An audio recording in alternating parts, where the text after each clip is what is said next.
What is going on, guys, and welcome back to another video. In this one, we are going to be talking about how the red pill lied to you. Okay, so the whole red pill space is ultimately based around self-improvement and trying to wake up men, to the lies that they've been told their entire life. And I'm going to get into the main lie that the red pill has told young men that has been incredibly harmful and detrimental to them. Okay, so what the red pill teaches, what does the red pill say? It says you should chase success.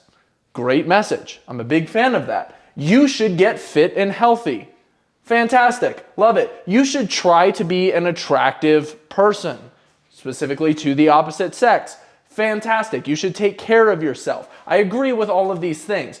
But one of the biggest components of the red pill is the fact that you need to try to sleep with as many women as possible. And this is something that I completely disagree with. I've talked about in quite a few videos how I am 24 years old and I have been celibate my entire life. I can get into the reasons specifically as to why I am celibate, but I might have to make a whole nother video on that, because in this video specifically, I want to talk about how this message has negatively been impacting men. All right. And the whole reason why is because so many men let this aspect take over their entire life. Like, they get obsessed with this. They get stuck on it. And there's a reason why they get stuck on it.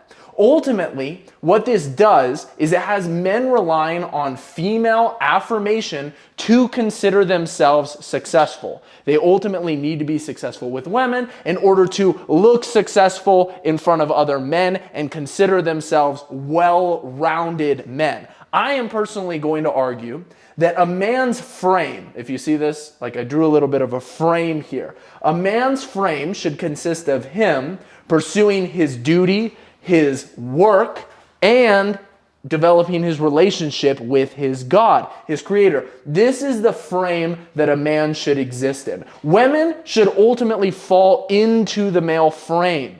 Men should not be pursuing women directly. They should be pursuing these things while the women ultimately fall into their frame. And I'm also going to say that I believe that sex is something that is truly sacred. It's created by God, where a man and a woman ultimately bond together, and a woman releases a surplus of oxytocin when a man does not release as much oxytocin. So what you have to keep in mind is that you as a man ultimately have a lot of responsibility with where you put your cock. So be careful with that. We're going to get into a couple things that you ultimately need to understand in order to navigate this world where you're trying to wake up and you're trying to go against what society has told you. You understand that not everything that has been told to you is right, but at the same time, you need to be aware that there are certain things that do not fall in congruency with how you should be living. So what do you need to understand? Number one, men see sex as of right now as a need, and that is a problem, okay? I need water. If I don't get water within 3 days, I am going to die. I need to breathe air. I need to do this. I need to do that. We have a certain amount of needs as human beings, and a lot of people think that sexual desire, fulfilling your sexual desire, is a need simply because it's a thirst, okay? They say, I'm thirsty for it. I need to drink something. What you have to understand is that it is very much not a need. And when you first understand this is when you first desexualize your brain for the first time. Because the truth is, men are exposed to porn at 9 years old. Okay, so we grow up exposed to incredibly high levels of dopamine that you're getting from the internet at a young age. But sex is something that ultimately is not needed. And you realize that as soon as you are able to detach yourself from the hypersexualized world that you've been living in.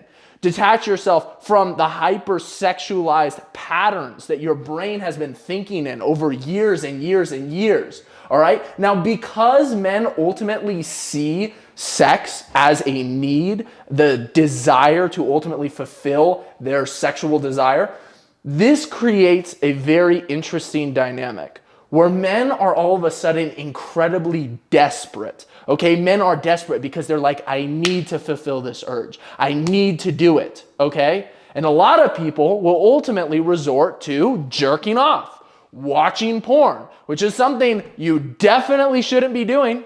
And it's not an alternative to sex. I'm not recommending that you do that instead of go out and have sex with a woman. What you have to understand is when you're in this state of desperation and you believe that I need to drink or I am going to die, I need to satisfy my sexual desire or I am going to die, what that turns into is obsession.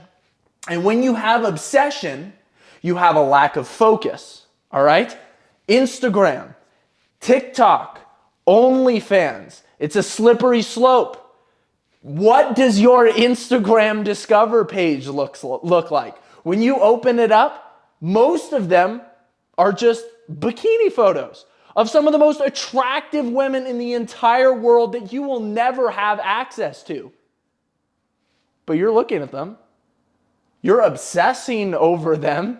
Sometimes you're jerking off to them. You're sending your energy their way on TikTok. You've got girls doing dances. You spend a little bit too much time watching a singular TikTok of a woman dancing, and then next thing you know, your entire feed is just filled with the woman of your dreams just sitting there dancing. And then pretty soon you're DMing her and you're saying, can you please respond to my DM? You're putting yourself in this submissive role beneath a woman. You're worshiping her. You're worshiping her body. No wonder OnlyFans is so popular nowadays. No wonder that women are able to make more on OnlyFans than the entirety of the NBA. It's because we've got these men living in this hyper-sexualized environment where they are just constantly encouraged to worship women's bodies because they have no control, because they're thinking, I need to get this or I am going to die. Now, what I want you to understand is that you are always going to be trying to fill an empty space. That's what ultimately creates your urge. It's ultimately what creates this itch. And what men like to convince themselves of is they say, oh, life would be perfect. Life would be so perfect if I just had a woman. If I just had a woman, I would be so fulfilled. I'd be able to scratch that itch. Everything would fall into place and I would be so incredibly happy. Well, this is very much not the case. Have you ever been in a relationship before? Relationships are hard. There's a lot of arguments. There's a lot of drama. There's a lot of jealousy. Even in the best relationships take a lot of work. Even marriage is constantly referred to in the Bible as a sacrifice, as being incredibly hard, incredibly difficult, okay? And what you have to understand is that oftentimes what you have to see this as, you have to see a woman as a cherry on top of a milkshake. Somebody named Dr. Orion Taraban made this analogy, and I think that it's so incredibly relevant. When you have a milkshake that represents your life as a man, that milkshake could be absolutely delicious. It could be the perfect milkshake. But a cherry on top, it just adds this sort of aura when you're having a milkshake. Just having this little red artificial cherry sitting on top of there. Even though the cherry's not even that good, like when you actually eat it, the milkshake is actually what's good. Just the aura and like the aesthetic of the cherry sitting on top of the milkshake, it makes the entire experience complete. But the milkshake is actually where all the good stuff happens. The milkshake is actually what tastes good. You know, the milkshake is actually what you're there for. You're not there for the cherry. And so what happens is a lot of men end up obsessing over the fact that their milkshake doesn't have a cherry, and it ends up ruining the milkshake. Do not do that. Don't obsess over the cherry when you've got a perfectly good milkshake sitting in front of you, which is your life. Learning to be alone with yourself, and I'll get into that a little bit more later, but learning to be comfortable in isolation, learning to work, learning to develop your relationship with God, pursuing your duty, trying to find meaning. Stop trying to find meaning in your relationships with women. It's not going to work. At the end of the day, a lot of people try to fit a woman inside of the God-shaped hole inside of their heart. She's not going to do it, bro. She's not going to be able to quench that thirst that you have. That thirst that ultimately points you back to your Creator. That's all of our sexual desire. Our sexual desire is supposed to remind us of the unity between us and our God. It points us in that direction. And if you're constantly trying to get somebody else to fill that void, you're going to end up with an incredibly toxic relationship. It is not going to go well for you, all right? So number 4, God is the only one who is going to be able to scratch that itch. We are ultimately made in His image. And what does this mean? Well, God is communal. He is 3 in 1. He is the Trinity. But us, when we're by ourselves, we're not truly alone because we have God. We have the Trinity. That's our frame as a man. That's what it's supposed to look like. We are communal. Even in isolation by ourselves, we are still communal because we have our Creator. So if your frame doesn't look like this, there is a problem, okay? It's you and God, not just you. Understand that. Remind yourself of that, please. Number 5, don't sin against your body and hers just to look cool, all right? It says many, many times in Scripture that you are sinning against your body, you're sinning against hers, sexual immorality. I really call upon you guys to practice celibacy. You don't need to be cool. I grew up, this was the hardest thing for me when I was growing up, was the fact that I wanted to look like I had everything. Like I wanted to look incredibly successful in front of other people. And that caused me to be very, very ashamed of the fact that I didn't go around and sleep with a lot of women. In fact, I wasn't even super open about that at all, even on social media, that I was a virgin until just recently. Because what I realized there's got to be other guys out there. There's got to be other guys out there that ultimately know that they shouldn't be having sex before marriage, and that they should be living a life of celibacy, and that they should be living a life of practicing controlling their sexual desires. There are other men out there like me that know that to be true, but they really want to go to try to sleep with a bunch of girls just because that is ultimately what society, or the red pill, has framed as a successful man. They say, if you are a successful man, you sleep with a lot of women. You don't need to. Now, access is something that you can very, very much pursue. Like I said, you should be attractive. You should be a man with good charisma. You should be a man that can talk to women well, have a good conversation.